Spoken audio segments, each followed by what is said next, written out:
Guys are going a little bit late. Um, Sorry about that. So this podcast might be unedited for this episode at least, just because I have so much stuff going on that I probably won't have the time to edit.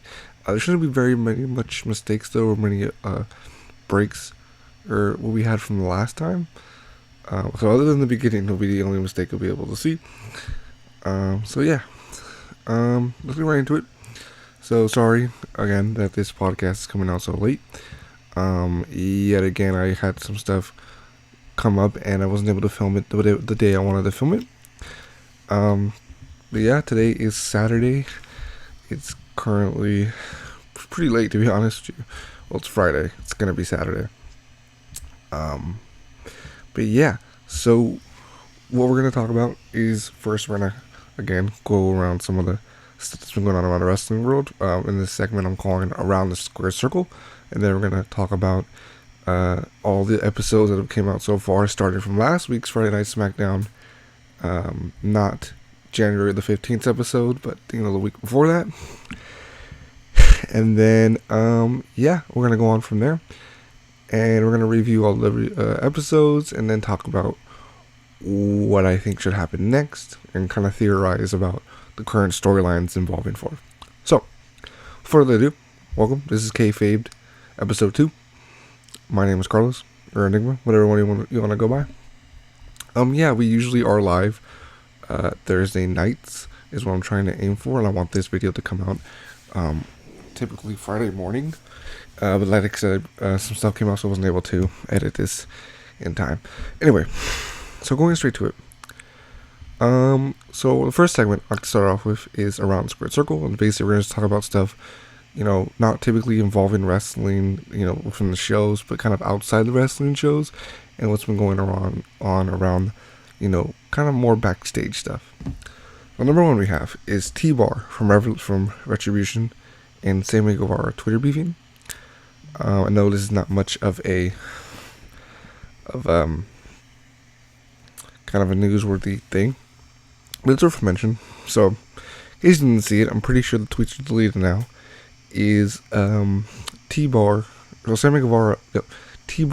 Sammy Guevara of stealing his finishing move, which, if you haven't seen, it's basically a reverse GTS, go to sleep, where the wrestler throws their opponent on top of their shoulders, with their back on top, and they flip him and knee him in the face.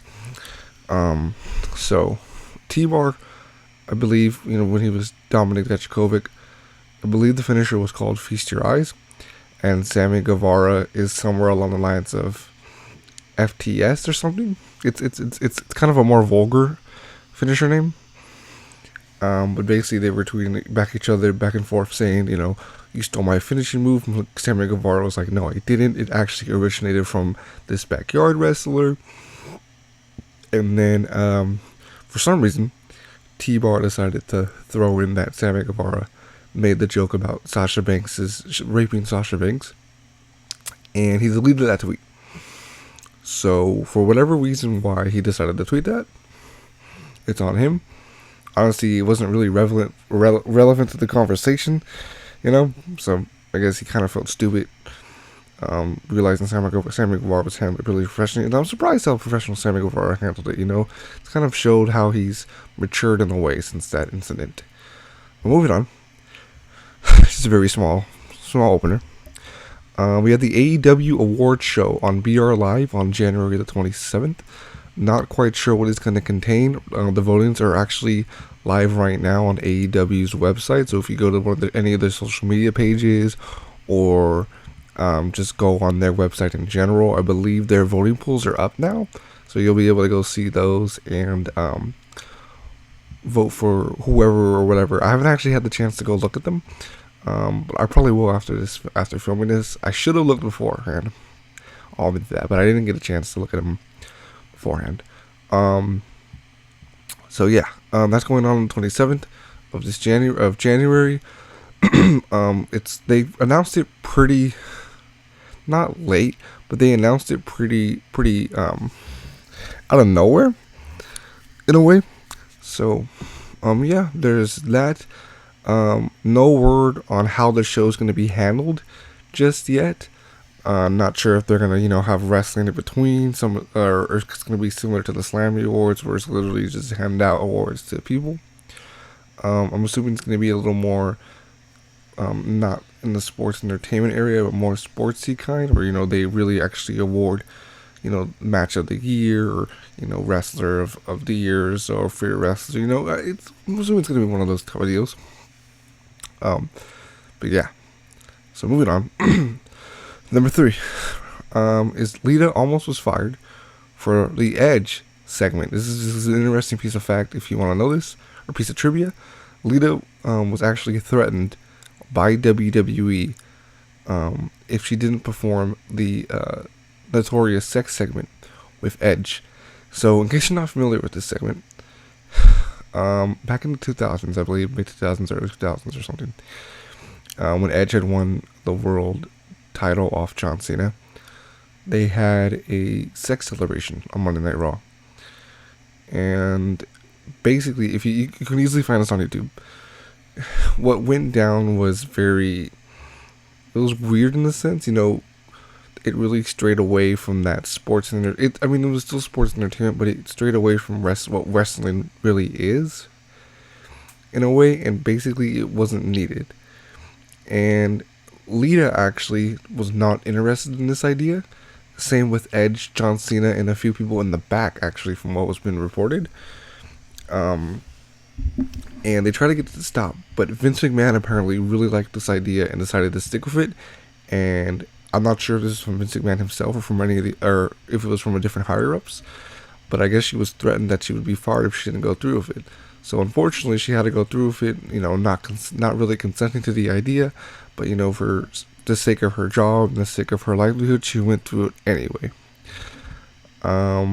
Not sure how I quite felt about that when I first heard it. I was a little bit shocked. I mean, obviously, you probably wouldn't want to do that on live television anyway. It'd kind of be a weird thing for your reputation. But no idea they would threaten to fire her, And assuming, with even back then with these kind of ideas, you would have to run it through so many people. I'm surprised that, this one was one of the ones that got out there, especially with so many people being against this idea. You would think that, maybe like someone at least in the back would be like, maybe we shouldn't do this, yeah. Moving on. WWE Superstar Spectacle, January 26th. So if you're not really familiar with this, WWE is going to have this event on Tuesday, 26th. I'm not sure what time it's at. It's going to take place in India, I believe, and it'll showcase some of WWE superstars from that region. Now, it was rumored a while back that WWE NXT India was going to start filming. Not quite sure if this is tying into that, but I'll for sure be checking it out. Not quite sure what it's going to have or what the ideas are going to be or what it's really going to be. I'm just going to assume they're going to showcase some of their talent from India and showcase, what they got, and hopefully it'll lead to some sort of NXT spinoff, and those talent who perform will be able to showcase more of their, abilities in the ring. But yeah, not quite sure who's going to be there. They haven't really announced the card or anything else. It was just a simple tweet. And yeah, so there you have it. If you want to check it out, January 26th on the WWE Network. Again, Tuesday, January the 26th. I believe it's early in the morning. I'm not quite sure. I have to double check. They haven't really announced anything yet, other than that. That's the only information we've been given. I think it's the week of Royal Rumble. So, in case you're interested. 5th. These are for the Impact fans. So, it was just announced today, actually, before I filmed this, or before I was going to film this, is that Moose, the TNA World Champion, is replacing Alex Shelley at Hard to Kill. Now, this is interesting, because for a few weeks now, almost a month, TNA has been, or Impact, I'm sorry, I used to watch it when it was TNA, so I'm used to calling it TNA, not Impact. Impact Wrestling has been building this feud between Kenny Omega and the Good Brothers, and Rick Swann, and forget the tag team's name. I'm so sorry to the Impact fans who are watching. Trying to get into Impact, I haven't quite gotten there yet. But I'm doing my best. I think next week's episode I'll probably have a review up for that week's Impact. I'm gonna watch Hard to Kill this Saturday. So anyway, Moose is replacing Alex Shelley. Now, this was reported by ImpactWrestling.com, is that due to unavoidable circumstances, I'm not quite sure what that means. Honestly, it could just mean he has COVID.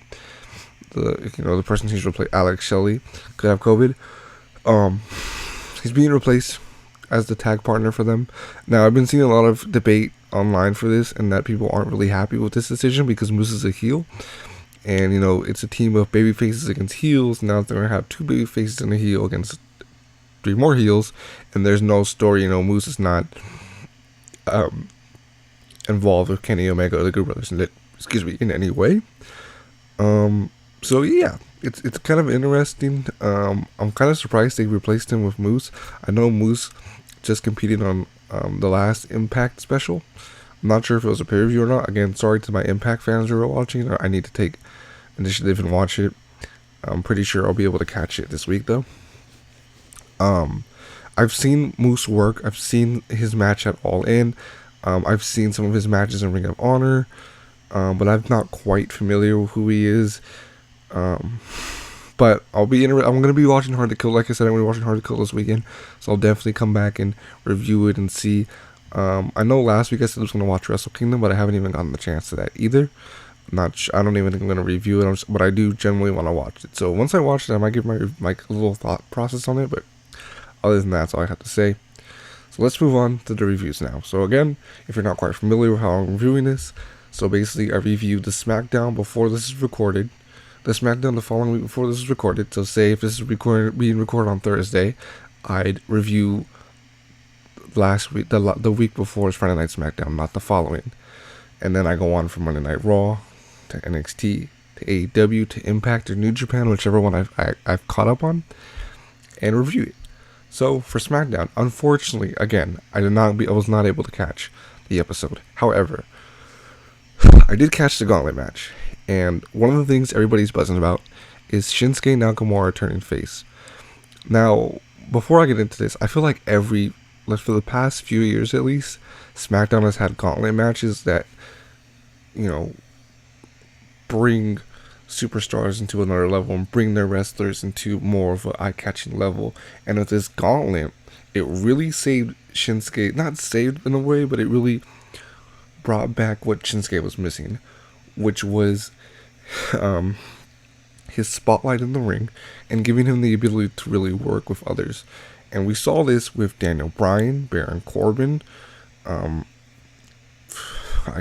Mysterio.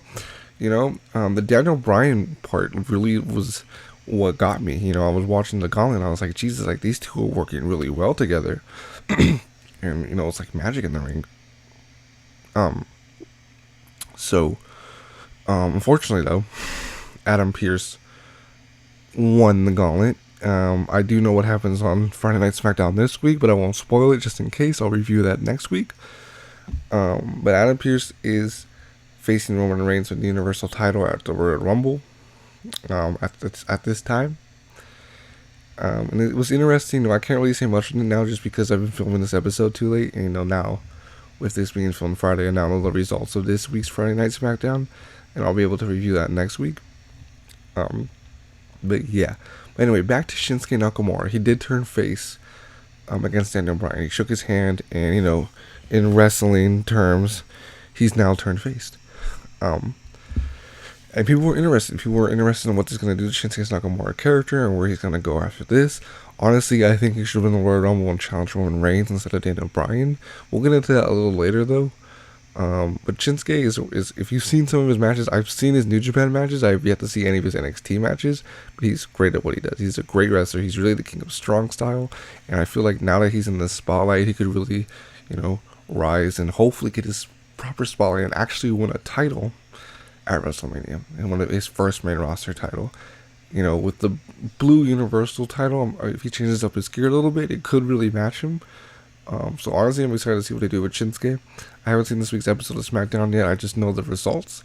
When I do, I'll review that next week and, give more of a proper stance on where I stand. I don't have any rating for the show But yeah, like I said, some things came up this week, so I wasn't able to quite watch it. Again, overall though, I was able to watch it, but I didn't give it quite a review just because I would miss some of the parts. My DVR kind of messed up, so I didn't get to see some of the parts. So I didn't give it a review. However, I was able to catch the show. So Triple H opens up the show, and I'm not sure what else happened then, but I know Randy Orton, like I said, my DVR messed up. Randy Orton challenged him to a match, which he accepted, and they fought later on. We'll talk about that later. There is a Ric Flair and Lacey Evans segment. So Charlotte Flair went up against Lacey Evans, and the interviewer behind the stage was saying, "Hey, how do you feel about your dad? How do you feel about your dad? How do you feel about your dad?" And Charlotte was like, "Look, I'm Charlotte Flair. You stop asking me about my dad. She's half of the women's tag team holder, and she's a star on her own. She doesn't need her father. She can hold her own. She's proven that. Working with WWE for these few years. And her and Lacey Evans have this match, and then Ric Flair interferes by grabbing Charlotte's leg and costing her the victory, which Lacey Evans ends up getting the pinfall over Charlotte Flair. And then it turns into like a sugar daddy kind of thing. Like Lacey Evans is all over Ric Flair, and Ric Flair is loving it. He's turned heel now against Charlotte. It's the weirdest thing. It's I don't know. I don't really have a stance on it, but it's like, I don't know. It's weird. To be honest with you, I don't like when they bring legends back for stories. So this Ric Flair storyline, like Ric Flair should not be in the spot. Charlotte has just came back. Focus on Charlotte. Build her as a character. Of course, you only have a few months till WrestleMania, but I'm sure you could do a much better storyline building her into something a little more interesting. And I know everyone's tired of seeing Charlotte, but you know what? She's been missing. She's a huge part in this women's division, and she deserves a little more respect other than fighting for her father against Lacey Evans. But I'm glad Lacey Evans is getting some sort of push. She is a really talented worker, but not in the spot. She should not be put in the spot. So later on, we have Keith Lee and Sheamus tag together. This is in the match I didn't get to catch, and then fight each other from the next match. It's very interesting how the pandemic is playing out with WWE, because they keep putting together matches, back and forth, where they're having wrestlers wrestle twice. It's very unusual to see. I'm wondering if they'll have to do the same thing for live shows, but it's very interesting to see, wrestlers in one match and then end up in another match later on during the night. It's a very weird thing to see. Another thing I forgot to mention earlier, Drew McIntyre is confirmed to have COVID. So what they did is they put him in quarantine, and the Royal Rumble, as and when he got quarantined, was not until 3 weeks from now. So Drew will be back, hopefully, the Monday night before the Royal Rumble. But as I was going, so Drew McIntyre responds to Goldberg and confirms that he does have COVID. He cuts a little small promo on Goldberg and then claims Goldberg is next. Now, what I'm hoping for in this feud is, kind of build Drew a little bit more. I mean, I don't understand why he would need Goldberg of all people to put him over. Drew's perfectly capable on working, and you've seen how dedicated he is to this business, and he can obviously do this himself. But it's something that's not quite sticking with me with this feud. It's going to be a little harder for them to build this feud now that Drew has to be out for the next 2 weeks.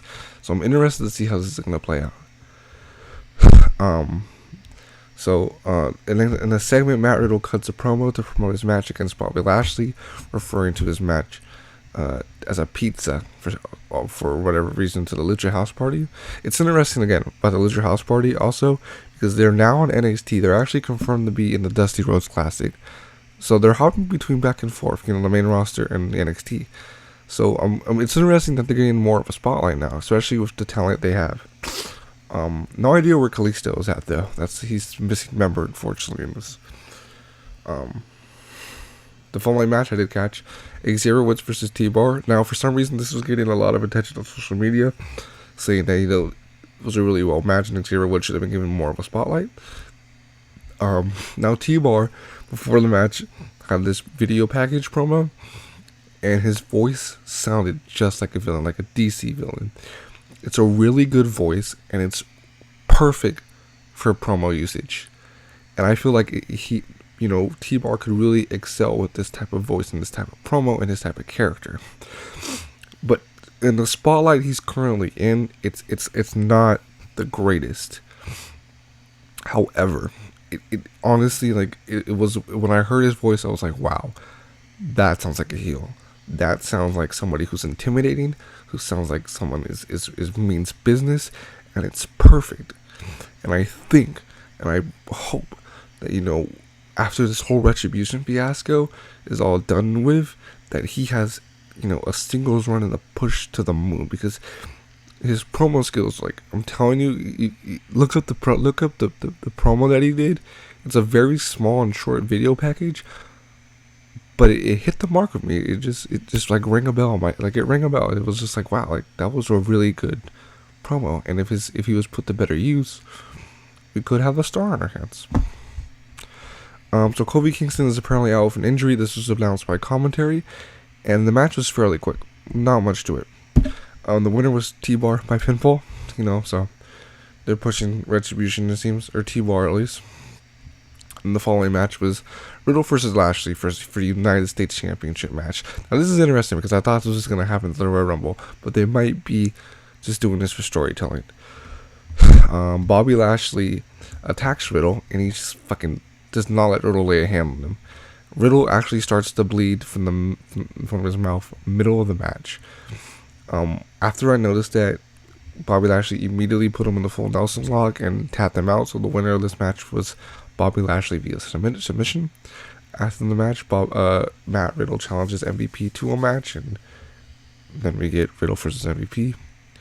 MVP accepts the challenge. Riddle and MVP exchange a few blows, but Lashley, of course, interferes very quickly onto the match, and the winner is Riddle via DQ. Lashley mocks Riddle with the U.S. title. MVP delivers a devastating gut kick. Literally, it sounds like real. When I heard him kick Matt Riddle, I was like, Jesus Christ, it sounds real. And the way Matt Riddle sells it is like cherry on top, because it's like, wow, like, that shit looked like it hurt.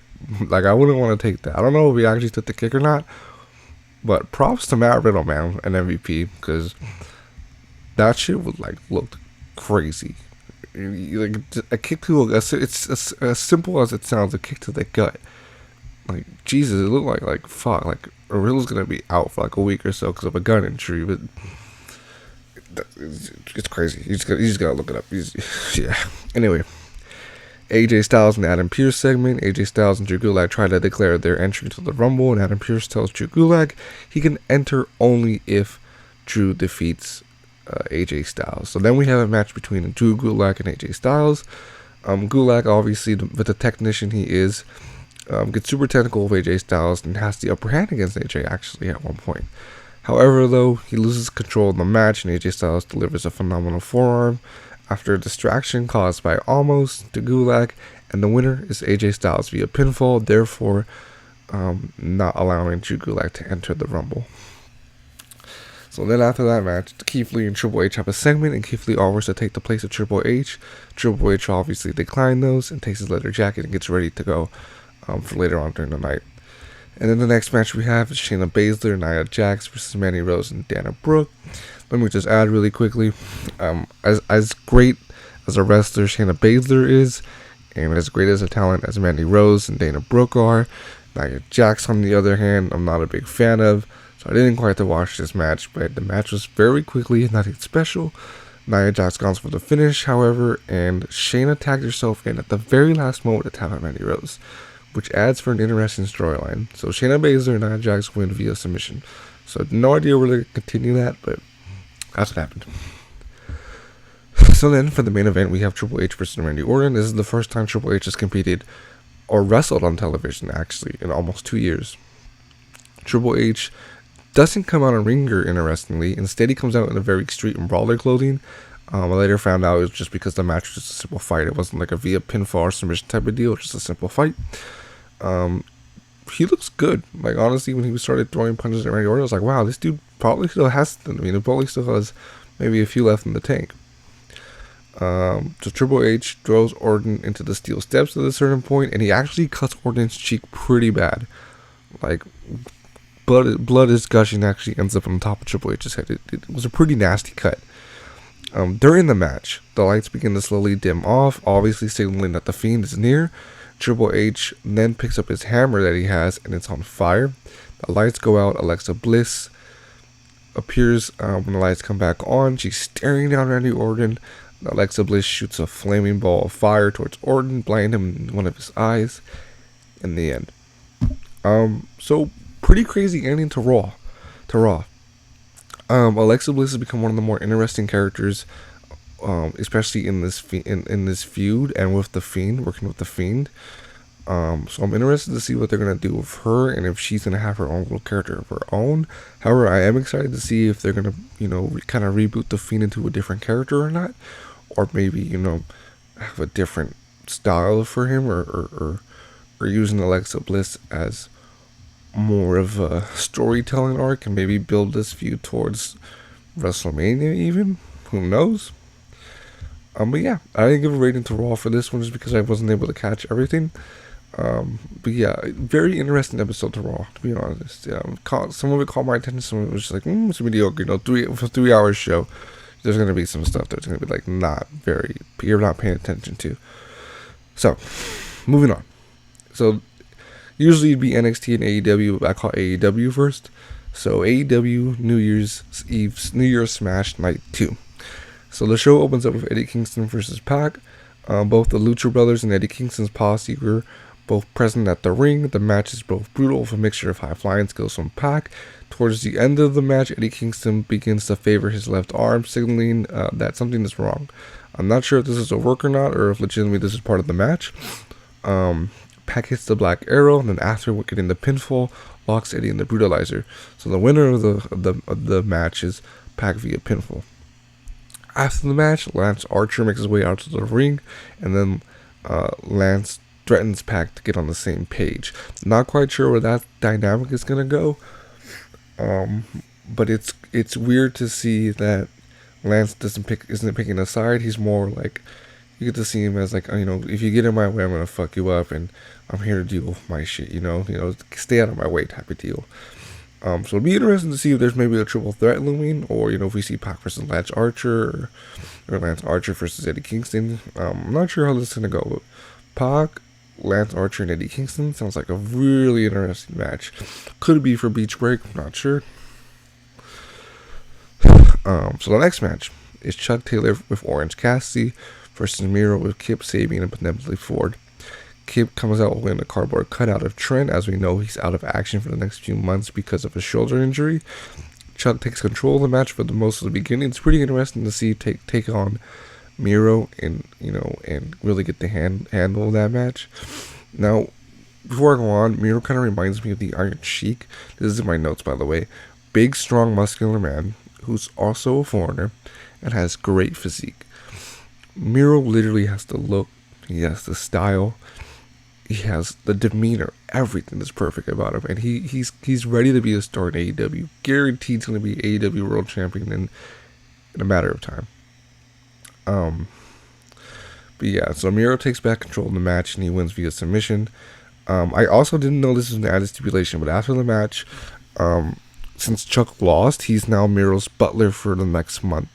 And this leaves Orange Cassidy alone in the ring. So not quite sure what they're going to take that storyline into. So we'll be interested to see if it leads towards the wedding of Kip Sabian and Penelope Ford. Okay, so we have segment A. Matt Hardy is now officially the manager of Private Party, where Private Party accused Matt Hardy of taking their money. Matt Hardy says Private Party is all about the money and not for the wrestling. Weird to see Matt Hardy now as a manager and more of like a telling guys what to do. He's more of the mentor role now. I'm not quite sure where he's going to take it though. If he's going to really be their manager and kind of, watch him during the match, or if he's just, being there to be there. Apologies if I'm sounding like I'm rambling. I'm very tired. I'm just trying to get this podcast out the way because, I really want to talk about this stuff and I'm not sure when I'll be able to have time. Next week, for sure, though, I'll be more prepared. So, apologies. Segment B, one of the more interesting segments of the show, the Inner Circle's New Year's Revolutions. So Jake Hager claims championships.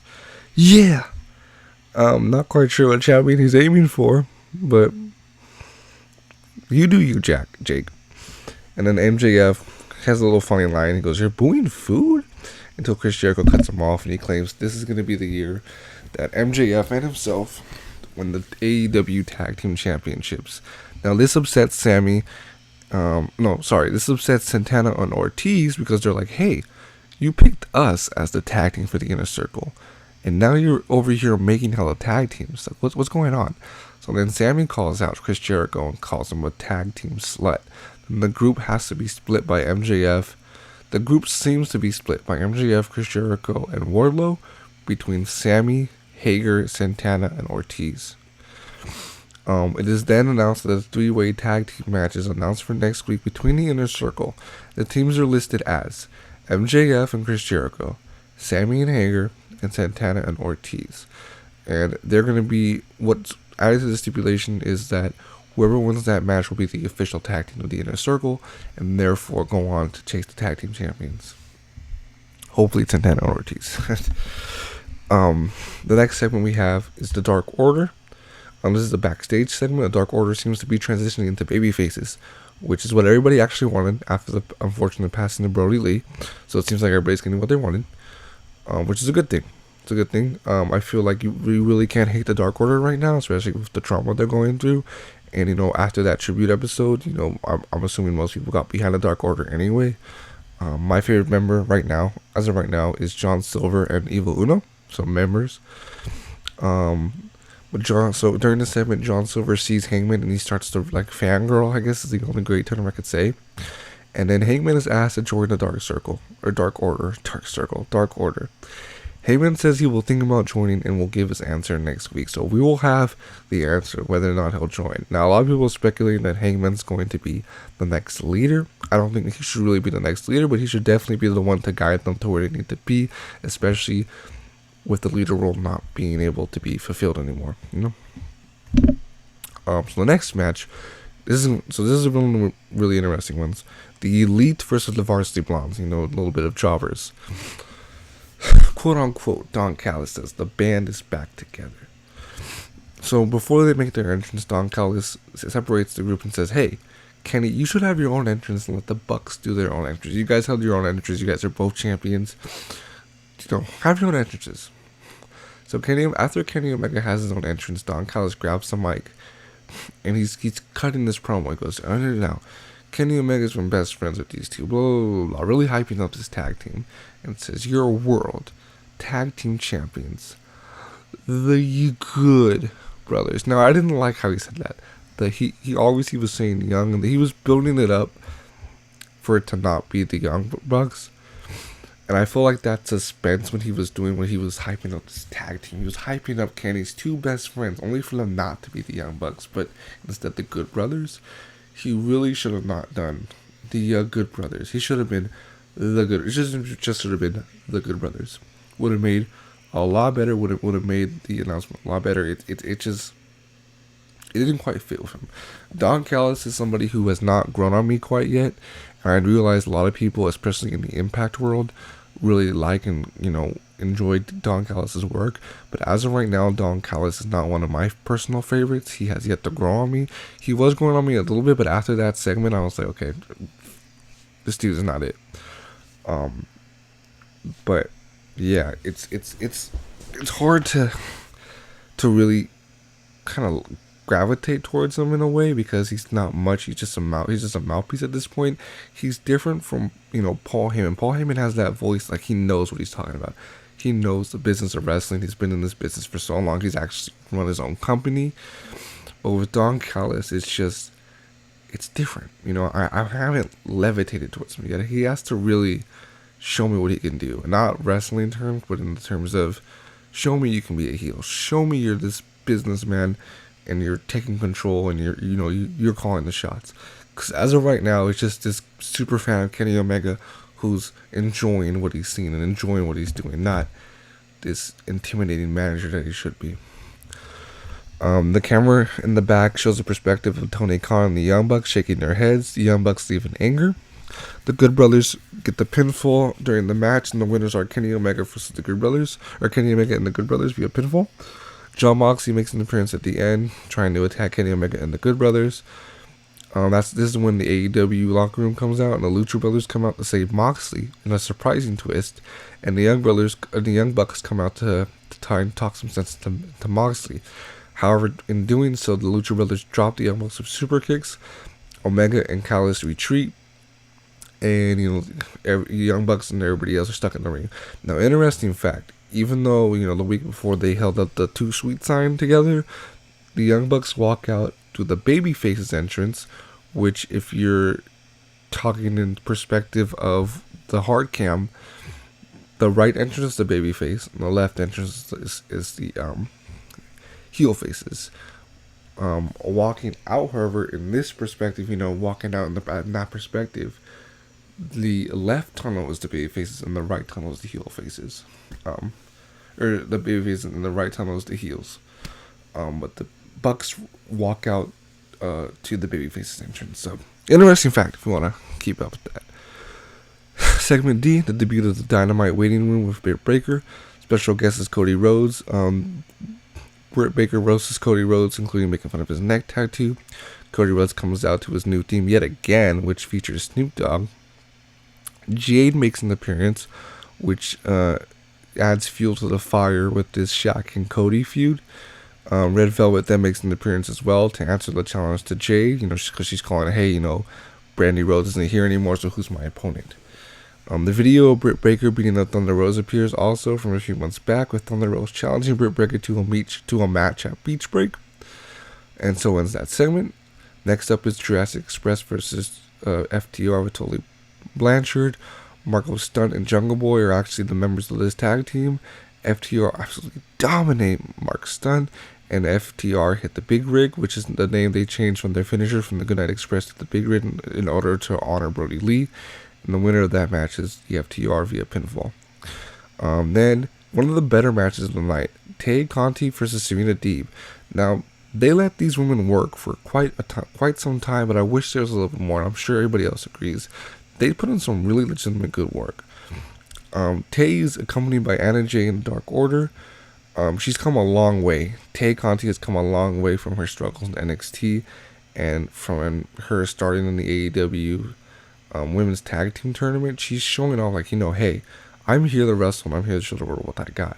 And she's really talented at what she does, to be honest. Tay shows off her technical skills against Deb, including taking control most of the match. Serena Deeb is able to apply her finisher, winning the match, however, and Deb wins via pinfall. And then we have the main event, Darby Allin versus Brian Cage, TNT Championship, possibly the biggest match of Darby Allin's career for AEW. Darby, although the champion, is the massive underdog in this match. Brian Cage starts off by beating the crap out of Darby Allin, even throwing him out of the ring to a table, not even 3 minutes into the match. Darby Allin begins to bleed immediately, so it seems like Brian Cage is really taking he's going to take the W here. Brian Cage does not let Darby land a single hit throughout the whole match, or for most of the match. However, Darby does not give up to the fight, and he even angers Brian Cage. He then starts to kick out at one. There's a point in the match where they both start slapping each other, and Darby's just absolutely fuck you, I'm here to fight. Darby lands a coffin drop on the steel steps, takes off his belt and ties Brian Cage's feet together. Then Sting comes out mid-match and beats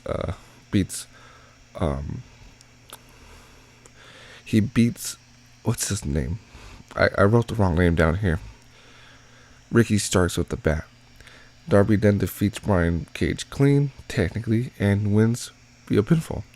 So for the review, I gave it an 8.5 out of 10. Way better than last week's show. Genuinely surprised that the Good Brothers teamed up and not the Bucks. Wonder what this is going to mean for the Elite down the line.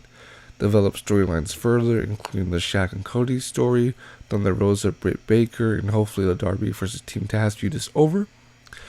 Hoping that John and Kenny have one more good match and then that feud is dropped as well.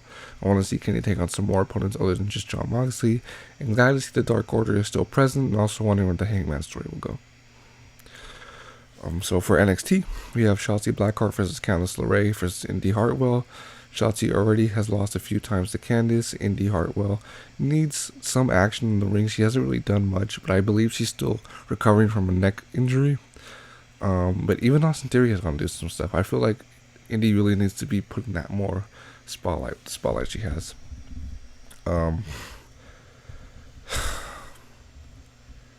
didn't have much for this match, but Candice does not put over Shotzi. This is one of the things that anger me. So the winner is Candice via pinfall. I was kind of hoping that Shotzi would finally win this match. You know, Candice is constantly winning over Shotzi, and I feel like it's not doing very much good for either of them. So I feel like they're just stuck in this triangle, in this loop. You know, it's feud, Candice win, feuds, Candice wins, feuds, Candice wins. This has been going on for a few months now. And I feel like with the talent Shotzi has, she needs to be put in a better spotlight, in a better position than what she currently is in. Segment A, Finn Balor's promo. Finn's had his phenomenal run so far, returning to NXT. He's had a great mouthpiece as an anti-type of babyface. Not sure if he's full on heel. Pete Dunne does come out and cut a promo on Finn. He also does a great job. Oni and Danny as NXT Tag Champs are having one of the most underwhelming runs. I feel like they're not really tag team championship material. They feel like Pete Dunne's goons. Pete and his group attack Finn, and Kyle O'Reilly comes out to save Finn, as well as Adam Cole and Roderick Strong to aid Kyle. Segment B is a Johnny Gargano interview. Basically, Dexter Lumis is antagonizing both Austin Theory and Johnny Gargano for drawing. I'm going to skip some of these notes just because I feel like some of these matches aren't important. Tommaso Ciampa versus Timothy Thatcher. The fight pit is announced for next week. Tommaso asks what the injury to Timothy was, as we never got the answer to that, and Timothy just dodged the question completely. Timothy is honestly one of the best things in NXT right now, so I feel like has major potential to be a star. And Tommaso is steadily redeeming himself after that last year's massive to... After last year's massive loss to Karrion Kross. The interview made me feel like Timothy needs to work on his promo skills, though. He feels like he's just reading off a script and doesn't have a sense of character to his voice. But yeah, the fight pit is announced for next week. No special guest referee from like last time. I'm very excited to see what these two square off. And then we had the debut of MSK and Jake Atlas versus Isaiah Scott. Winner is MSK.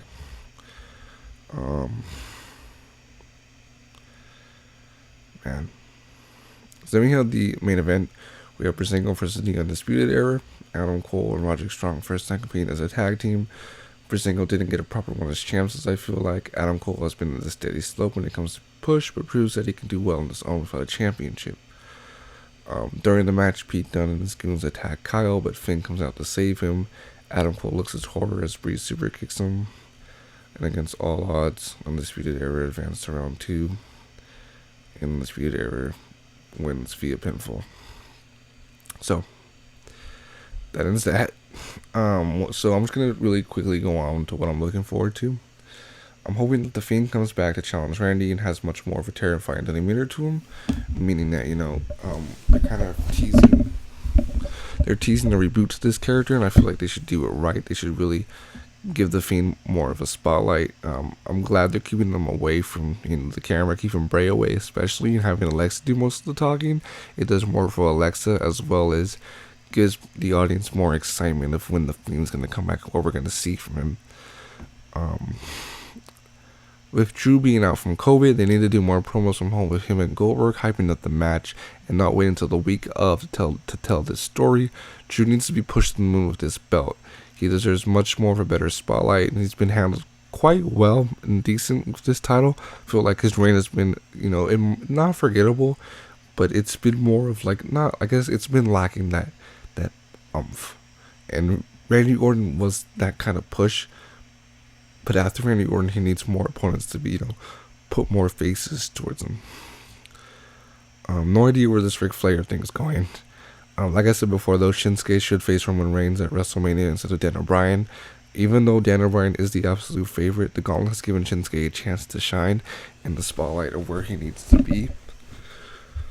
I'm hoping he wins this year's Royal Rumble and they kind of have a story of him and Roman. It'd be really interesting to see him fight with Roman. I don't think they've even had a match before. Kenny Omega betraying the Bucks adds another layer to this invasion angle they've been playing now, and I'm wondering if they're going to bring more stars from Impact, especially with Moose replacing the Alex Shelley. The Cody Rhodes and Shaq storyline, it needs to pick up pace. It has not gone anywhere from these last few weeks. I understand they might be saving it for Revolution, but it hasn't gone anywhere other than Jade coming in, talking like the bad quote-unquote bitch she is. And, which is fine, because Jade is really talented at what she does. She's good on the mic. She has, really a well physique and all. She's fine. She can do very well for herself. But the feud between Cody and Shaq need to pick up. So, because I'm not sure where this is going, and honestly, Cody versus another celebrity does not sound great. The fight pit match should be a match of the year contender, as the last fight pit between Matt Riddle and Timothy Thatcher was fantastic. So I'm excited to see where it's going to head. And then finally, Darby was finally put in the proper spotlight with his belt, having his first successful defense. However, they need Sting to they don't need Sting to appear every time Darby is in the ring. It's getting tiresome, and Sting should not even be in the wrestling business anymore. He's nothing but an icon. I understand they're going to use him as like a manager or as a mentor role, but he has no purpose in being in AEW other than being like this weird vigilante who comes out, this retired vigilante who comes out of nowhere. So yeah, apologies for this podcast being super late. I kind of rushed it at the end just because I'm feeling super tired and I need to get this out. I want to make sure my thoughts are out before. I promise you the next podcast will be much more clear and concise and more detailed and down to the product. I realize this is kind of short. It's not really the hour mark that I'm hitting. But basically, yeah. Next week I'll be able to talk about it more. I'm just tired. I'm honestly so sorry. I want to get this video out and, show people that I'm serious about this podcast. And, next week I'll come back strong. Again, I'm going to review Hard to Kill this weekend. Hopefully catch that following Impact show and, add more to my list of shows to review and go over. I do take a lot of notes for these shows. I have like 6 pages of notes. Between the reviews and what I want to see and these segments. So I'm kind of still working around this podcast. So apologies if it's not the best. This is my first wrestling podcast. I've done a few podcasts before. I've done comic book podcasts, but not wrestling podcasts. And wrestling is something I'm very passionate about and something that I could see myself doing. So apologies if it's not quite the best just yet. But I promise you, if you give me just a little more time, I'll be able to hopefully construct something. Anyway, thank you anybody for so much for watching. If you stick around to the end, thank you so much. You can find me on Twitch, where I'll probably be live streaming every few days or so. But I definitely want to live stream this podcast every Thursday. Not quite sure what I want the set time to be. But yeah, thank you guys so much for watching. Hope you guys enjoyed. Make sure to follow my Twitch, my social media, everything else. And yeah, I'll catch you guys next week for some more wrestling news and just talk more about wrestling. So, peace, you guys.